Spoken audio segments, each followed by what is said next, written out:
We must go back to last night, and we're going to talk about Holly Archer in just a moment. Let's remind ourselves how that 1500-metre final went with Steve Cram and Hannah England.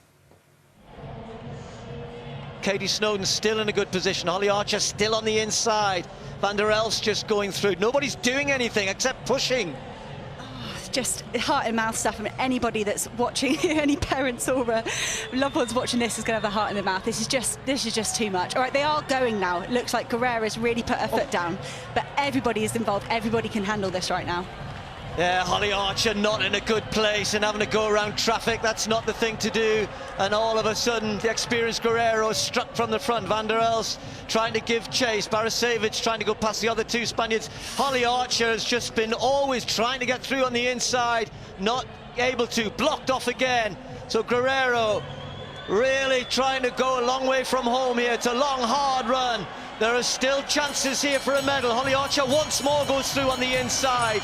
She's moved into fourth place now, but the front two have gone. Has she got the legs to chase them? It's Guerrero and Van der Elst well in front, 5 metres away. Van der Elst now with that long run from home, giving herself a chance. Perez is there, Klein trying to get back, but Holly Archer moves into third. It's Van der Elst going for gold for Belgium. Guerrero spent and gone. Can Holly Archer get second? Van der Elst about to take the gold. Klein is finishing quickly, but Archer gets the silver for Great Britain. Klein the bronze. And there was a disqualification, and then she was reinstated, and she got her medal, and she spoke to Jeanette Quatchy afterwards. Holly, you stand in front of me now, a confirmed European silver medalist. I feel like this conversation between you and I is going to be a bit different, because when you walked into the mix zone yesterday, you were very much of the thing, I really wanted that gold medal, I really wanted to be able, I knew I could do better, but now that you know you have it here, give me some perspective on what you've had to think about in the last 12 hours. Yeah, I've had to reflect on a lot. I mean, I was so frustrated after that race. I mean, I came off the track and I was shaking my head because I was gutted I didn't get gold, let alone silver. But I was also just really frustrated at the races as a whole. It was so scrappy from the offset. I was surprised that I thought it was honestly going to get restarted within a lap, because there was people almost going down in lap 1, and I just found myself at the back of the race not racing, and I couldn't get round anyone, I couldn't do anything, and any avenue I tried I felt like I was just frustrated, and I just had to bite my tongue and just relax and trust my kick. And then the bell laps was approaching and I still couldn't find a space, and you know, I did what I could. I grit my teeth and I fought hard as I could to the line. I haven't seen the race back, but yeah, reflecting back, I'm happy to come away with a silver given the circumstances of that race, because I've heard it was just a mess, and I mean, I was in it and I can't remember half of it, so yeah. And just as after we spoke and you walked through the mix zone, you got the news that you had been disqualified. And just tell me what was the initial overriding emotion when you heard that news? Yeah, so I literally walked away from here, and I think you found out I was disqualified before I did. So I walked down and Gareth, bless him, broke the news, and I didn't feel anything. I was just shocked, but also I wasn't surprised, because the race was a mess. I'm surprised there wasn't more DQs, and that's why I shook my head after the race, because I knew it wasn't a great race. I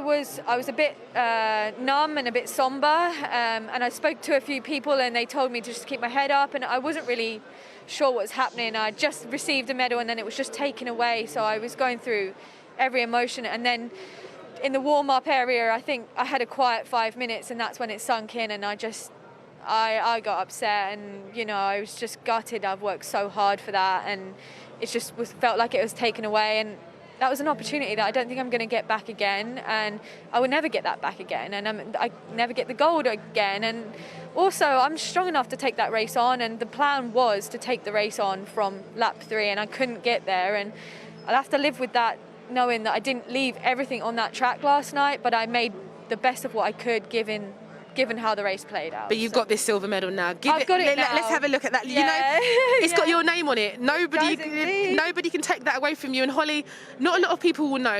You have a job. You work full time. You've got a real support system around you that have allowed you to be able to do this. And how important is that moving on now, moving forward and being part of that strong British women middle distance cohort? Yeah, I mean, Cycle Pharmaceuticals back in Cambridge, I've got to give them a shout out. They've supported me from day one. I've been honest with them and told them my intentions, and they've been honest back and said, okay, you know, you go for it. And yeah, that is massively important to an athlete, to know that, hey, what you're doing, yeah, we back you, we're behind you, and not only that, we believe in you. And that's what, that kind of pressure helped elevate me. I was like, no, I'm not doing this for myself anymore. I'm doing this for other people that also believe in me.